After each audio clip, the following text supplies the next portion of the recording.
Hello everyone. आज के इस सेशन में हम स्टोन एज और प्री हिस्टोरिक पीरियड के बारे में बात करेंगे। इससे पहले हमने प्राचीन भारत के जो भी स्रोत थे उसको हमने पढ़ लिया, कौन कौन से ऐसे सोर्सेज हैं जिससे हमें प्राचीन भारत के बारे में पता चलता है।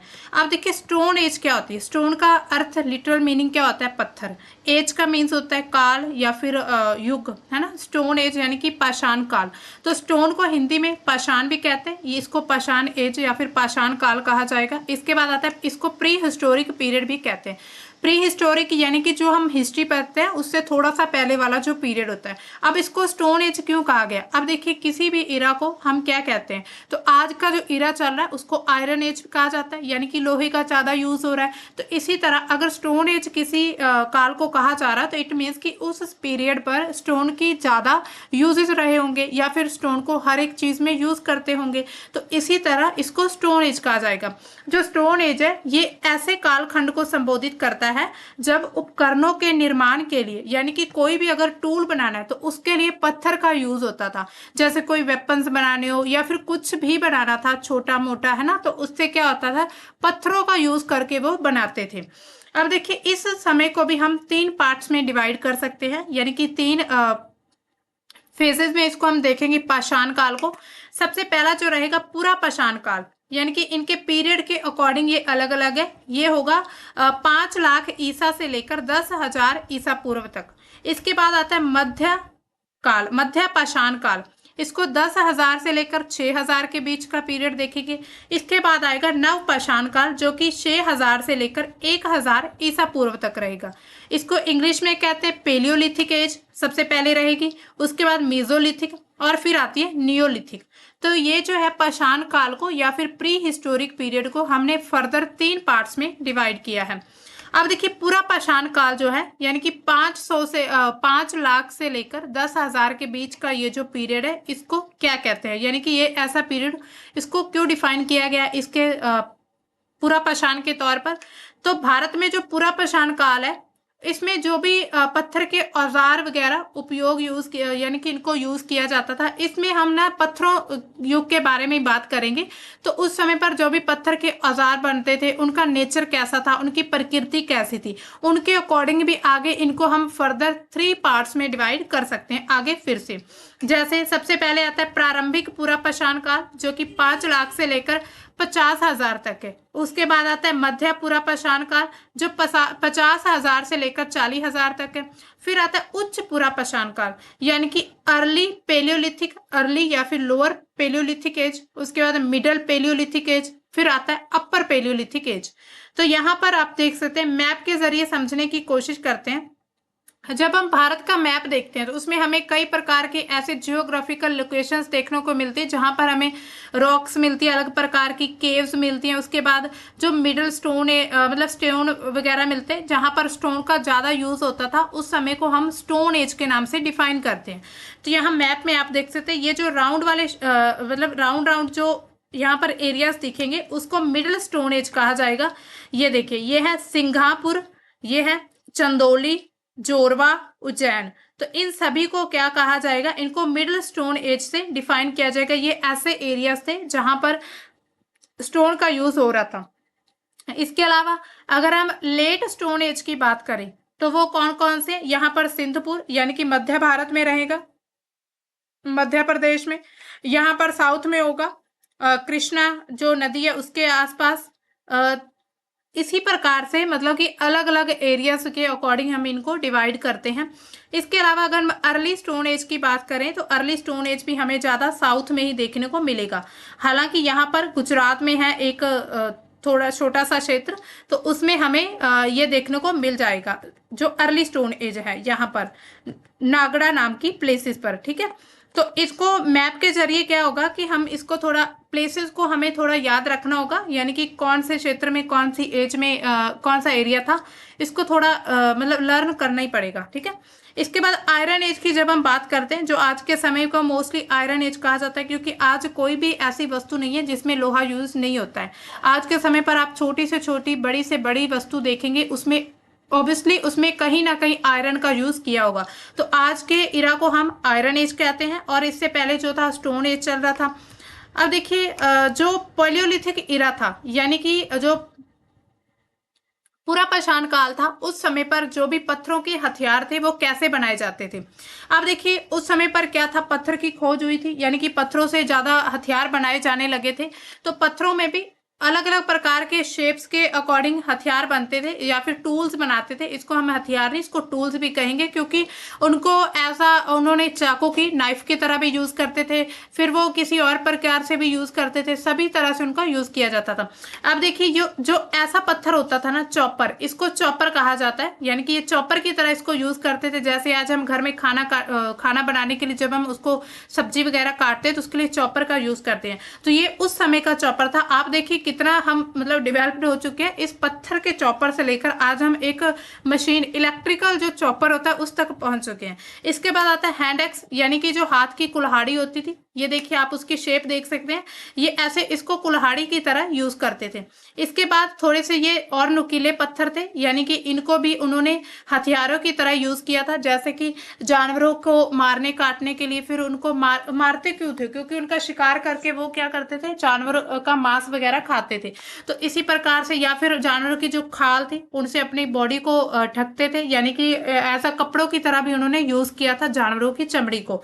तो इसी तरह इन पत्थरों की मदद से उन्होंने जानवरों को मारना काटना शुरू किया। या फिर ऐसा भी कह सकते हैं कि जो उस समय पर पेड़ पौधे थे उनको भी काटने के लिए या फिर उनकी शाखाएं काटने के लिए भी इन पत्थरों का यूज होता था।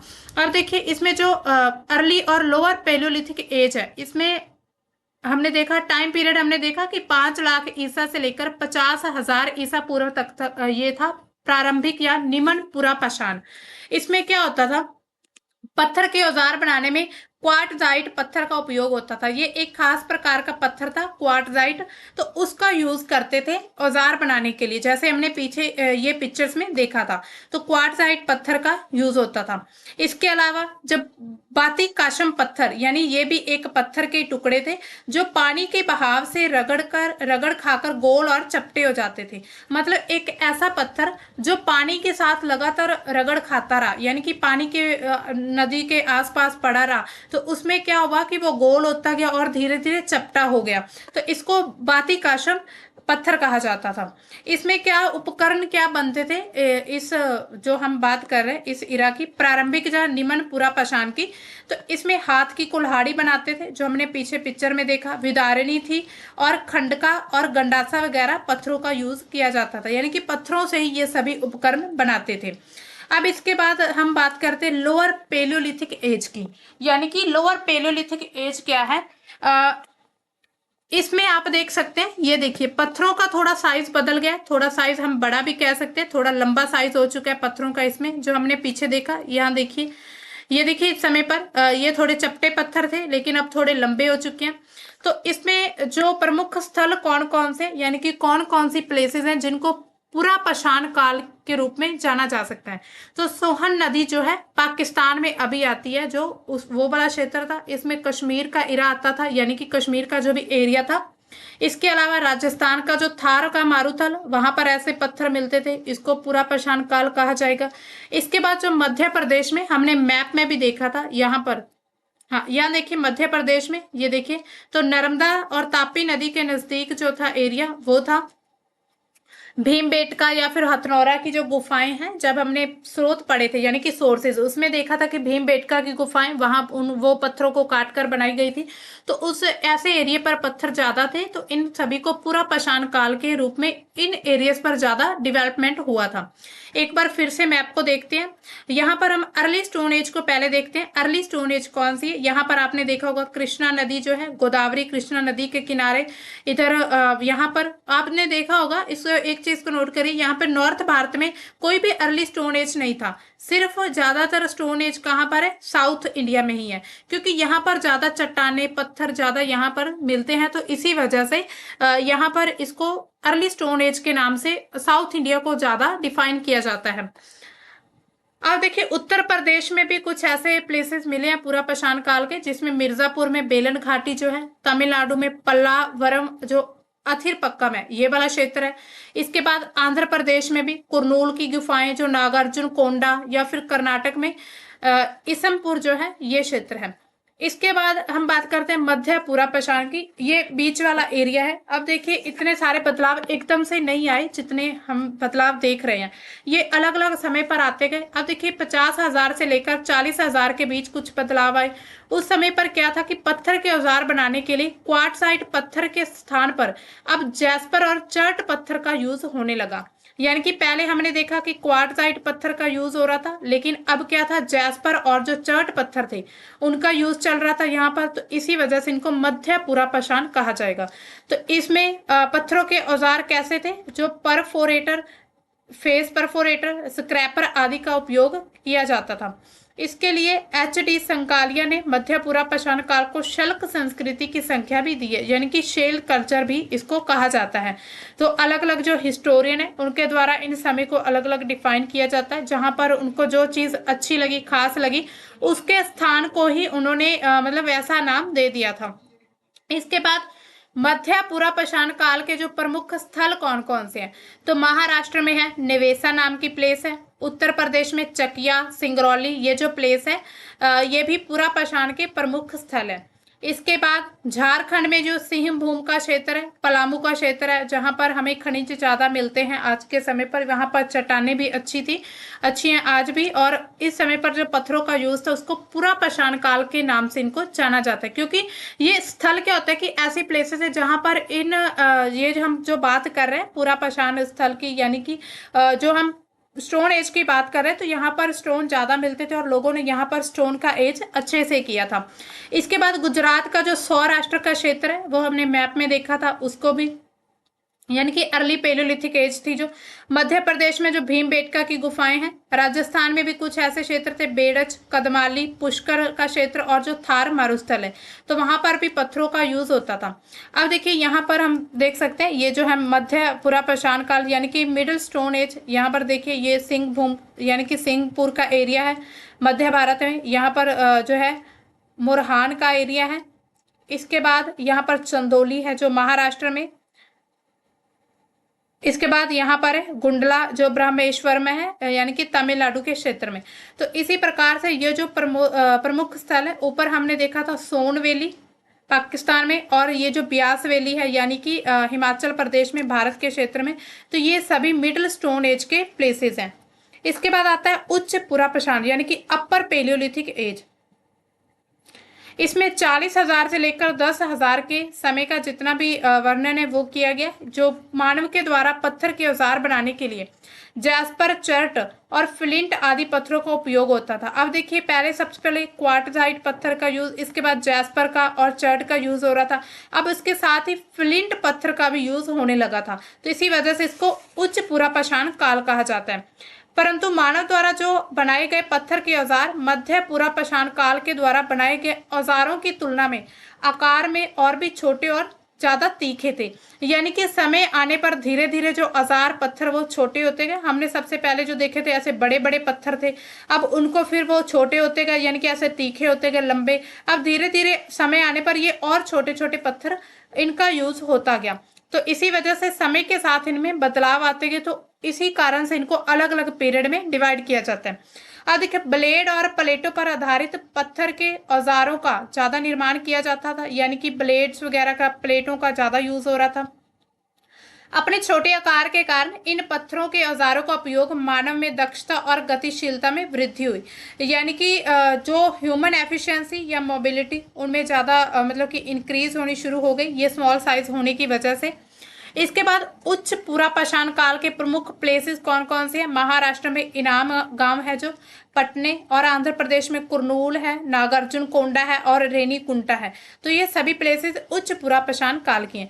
यहाँ पर उत्तर प्रदेश में भी है लोहांदा नाला, बेलन घाटी, मध्य प्रदेश में भीमबेटका, कर्नाटक में शोरपुर द्वाब और राजस्थान में पुष्कर। अब जो भीमबेटका ना, ये सभी एरियाज यानी कि सभी इरा में इम्पोर्टेंट रहा है। यानी कि जो हमने पहले पढ़ा था अर्ली पेलियोलिथिक, उसके बाद मिडल पेलियोलिथिक, और अब ये जो है लेट पेलियोलिथिक है, इसमें भी काफी इंपॉर्टेंट है। यानी कि इनमें ये जो भीमबेटका का जो प्लेस है, इसमें सभी प्रकार के जो पत्थर है वो पाए गए, बड़े पाए गए, छोटे, फिर उसके अलावा छोटे और चपटे वगैरह, लंबे, नुकीले, जो भी तीखे थे, सभी इसमें पाए जाते हैं। यहाँ पर आप देख सकते हैं ये जो लेट स्टोन एज है, इसमें जो मध्य प्रदेश का ये एरिया आता है। इसके अलावा साउथ का एरिया आता है कृष्णा नदी के आसपास। अब हम बात करते हैं मध्य पाषाण काल की। हमने पहले पेलोलिथिक एज के बारे में बात की, यानी कि पूर्व पाषाण काल। अब आता है मध्य पाषाण काल, जो कि 10,000 से लेकर 6,000 ईसा पूर्व के बीच था। ये जो मीजोलिथिक है, इस शब्द का प्रयोग सबसे पहले होडर माइकल वेस्ट्रप द्वारा किया गया था, वेस्ट्रुप द्वारा, ठीक है। तो मीजोलिथिक सबसे पहले इसने यूज किया था। इस समय में मनुष्य द्वारा पशुपालन शुरू हो चुका था। मीजोलिथिक एज में मानव द्वारा उपयोग किए जाने वाले जो पत्थर के औजार आकार में अब और छोटे होते गए। धीरे धीरे आप देखेंगे ये जो पत्थरों के औजार है, ये छोटे, तीखे और लंबे होते गए। यहाँ पर आप देख सकते हैं, ये देखिए कितना बारीक पत्थर है। और पहले हमने जो पत्थर देखे थे वो इतने मोटे मोटे थे, मतलब बड़े पत्थर थे। अब धीरे धीरे उनको यूज करके छोटा कर दिया गया। इसके अलावा पूर्व पाषाण काल और नव पाषाण काल के बीच को जो संक्रमण कालीय अवस्था है, ये मध्य पाषाण काल है, यानी कि पूरा और नव के बीच का जो मध्य है। लोग शिकार के साथ उन्होंने मछली पकड़नी शुरू कर दी, भोजन जुटाने पर भी निर्भर हो रहे थे। इसके अलावा बाद में उन्होंने जानवरों को भी पालतू बनाया, यानी कि पहले सिर्फ जब हम बात करते हैं पूरा पाषाण काल की, तो उसमें सिर्फ शिकार करके अपना पेट भर रहे थे, अपना गुजारा कर रहे थे। लेकिन उसके साथ अब उन्होंने मछली पकड़ना शुरू कर दिया। मध्य पाषाण काल में भोजन को जुटाना भी शुरू कर दिया, यहाँ तक कि उन्होंने जानवर पालने भी शुरू कर दिए थे। इसके बाद इसके प्रमुख स्थल कौन से मध्य पाषाण काल के? गुजरात में लंगनाज और रतनपुर का एरिया, मध्य प्रदेश में भीमबेटका और आदमगढ़ का एरिया, उत्तर प्रदेश में भी मोरहना पर्वत है, लेखिया और चपानी मांडो, ये सब प्लेसेस मध्य पाषाण काल के हैं।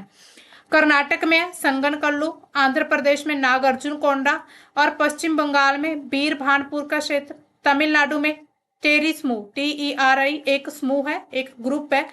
ये जो क्षेत्र है पूरा मध्य पाषाण काल में आता है। अब देखिए मध्य पाषाण काल में क्या चेंजेस हुए थे।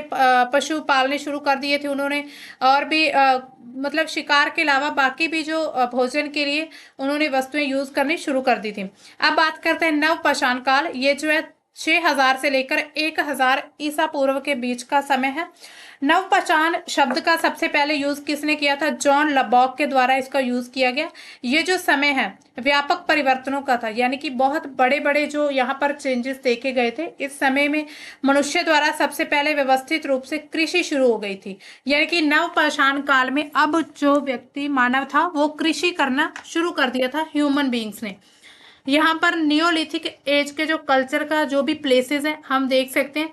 ये देखिए जो जम्मू कश्मीर का है, बुर्ज होम का क्षेत्र है। यहाँ पर पाकिस्तान में क्षेत्र, अब देखिए इसको हम पाकिस्तान को क्यों साथ में मैप लेना पड़ता है, क्योंकि उस समय पर जो भारतीय उपमहाद्वीप था उसमें पाकिस्तान, अफगानिस्तान का क्षेत्र, ये सब क्षेत्र एक साथ ही आते थे। तो इसी वजह से अब हमें ये पाकिस्तान में जो प्लेसेस हैं ये हमें इंडिया के पॉइंट ऑफ व्यू से हमें लर्न करनी होंगी, ताकि हम अपने एरिया को, यानी कि इतिहास में जो भी हमारे स्थल थे, यानी कि पूरे भारत का ही हुआ करता था एक हिस्सा, तो जो भी भारत में स्थल थे उनको हमें याद करना पड़ेगा। यहाँ पर दिल्ली में आप देख सकते एरिया है कुछ। यहाँ पर अब देखिए सबसे ज्यादा जो कृषि हो रही थी ना वो साउथ और ईस्ट में हमें ज्यादा प्लेसेस मिल रहे हैं, या फिर हमें वेस्ट में। तो ऐसे स्थलों पर अब आप खुद देखिए ऐसे एरियाज में क्यों कृषि हो रही थी, क्योंकि एक तो यहाँ पर क्या था, नदी होने की वजह से आसपास का जो क्षेत्र था वो काफी ज्यादा उपजाऊ हो चुका था, यानी कि फर्टाइल लैंड थी। अब धीरे धीरे मनुष्य को लगा कि अब मतलब कहीं गलती से उससे कोई बीज गिर गया किसी भी फल का, फूल का, तो उससे क्या हुआ, पौधा निकलना शुरू हुआ। तो अब मानव को लगा कि इससे हम क्या करते, पौधे भी खुद उगा सकते हैं। तो उन्होंने फिर कृषि करनी शुरू कर दी थी। इस समय पर नवपाषाण काल में जो प्रमुख फसलें कौन सी थी? चावल, गेहूं, कपास, रागी या फिर कुल्थी या फिर जौ, ये सब इंपॉर्टेंट फसलें हुआ करती थी। कृषि की शुरुआत के कारण लोगों द्वारा जो खानाबदोश जीवन था वो बंद हो गया था। खानाबदोश लोग क्या होते हैं? जो अपना पूरा मतलब पूरा घर एक तरह से अपने साथ लेकर एक जगह से दूसरी जगह पलायन करते, यानी कि चलते हैं।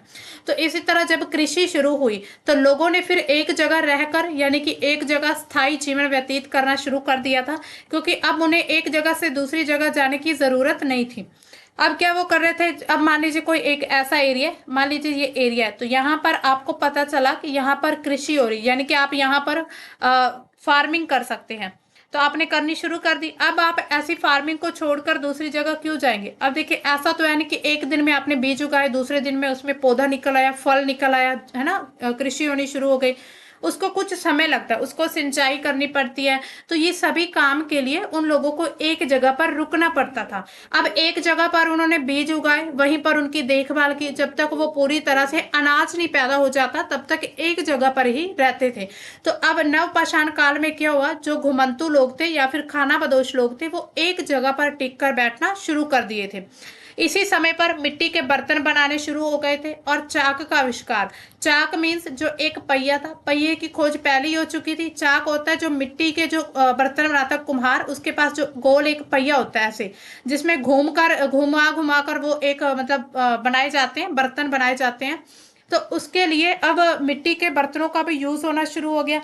अब मिट्टी के बर्तन लोग क्यों यूज करते होंगे? या तो उसमें अपना अनाज वगैरह रखने के लिए या फिर खाना वगैरह बनाने के लिए। तो ये आगे मतलब धीरे धीरे जो मनुष्य था वो डेवलप हो रहा था। इसके बाद मुख्य रूप से जो विभिन्न पत्थर थे, उनके औजार, जिसमें छेनी, कुल्हाड़ी या फिर इनका यूज होता था। कृषि के लिए भी इनका यूज होना शुरू हो गया था। इसके बाद यहाँ पर आप देख सकते हैं, नवपाषाण काल में कुछ पत्थर ऐसे हो चुके थे, बिल्कुल लंबे और बिल्कुल बारीक और तीखे हो चुके थे। इस समय में जितनी तेजी से परिवर्तन हुए थे, उसके कारण जो मनुष्य का जीवन था ना, वो थोड़ा आसान होता चला गया।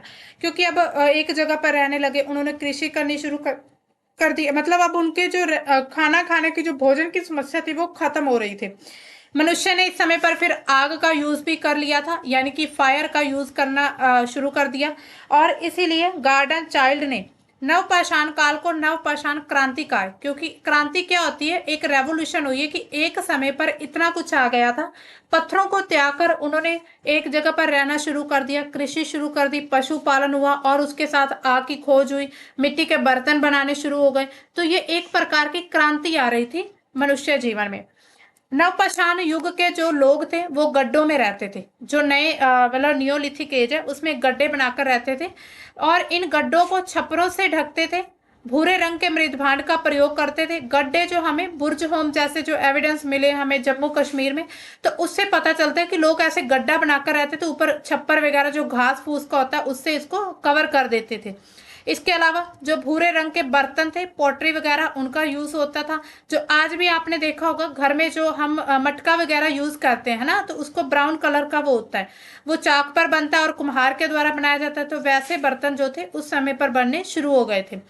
इसके अलावा नवपाषाण समय जो था वो संस्कृति की कुछ निजी विशेषताएं भारत की अन्य संस्कृति में नहीं मिलती हैं। जो नियोलिथिक एज पर जो कल्चर था वो हमें बाकी अदर कल्चर्स में देखने को नहीं मिलता। इसमें क्या था, जैसे कि हड्डी के औजार भी हमें मिले हैं नवपाषाण काल में। कुछ हड्डी के औजार, आयताकार छिद्रित पत्थर के चाकू मिले, पत्थर के यानी कि नाइफ्स वगैरह।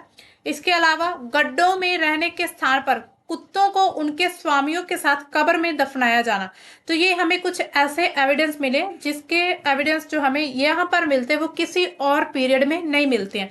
इसमें क्या था कि कुत्ते जो, अगर किसी व्यक्ति की मृत्यु हो जाती थी तो उसकी कब्र में उस व्यक्ति का जो भी कुत्ता था, यानी कि उसने पाला होगा, पालतू रखते होंगे जानवर वगैरह, मवेशियों को पालते थे, तो उन्होंने अब उस गड्ढे में उस व्यक्ति के साथ कुत्ते को भी दफना दिया, ताकि वो ऐसा मानते थे, लोग ऐसा मानते होंगे। यानी कि इसको हम सिर्फ अंदाजा लगा सकते हैं कि लोग यकीन करते थे कि अगले जन्म में या पिछले जन्म में, यानी उन्होंने कहा कि जब दोबारा मनुष्य का जन्म होगा तो ये उसके लिए या मतलब उसके साथ जन्म लेगा, या फिर ऐसा हो सकता है कि वो नरक या स्वर्ग, मतलब कि वो ऐसा मानते हो कि मौत के बाद भी एक ऐसा जीवन, एक ऐसा संसार होता है जहां पर मृत्यु के बाद लोगों के पास अपना जो भी यूज का सामान वो होना चाहिए।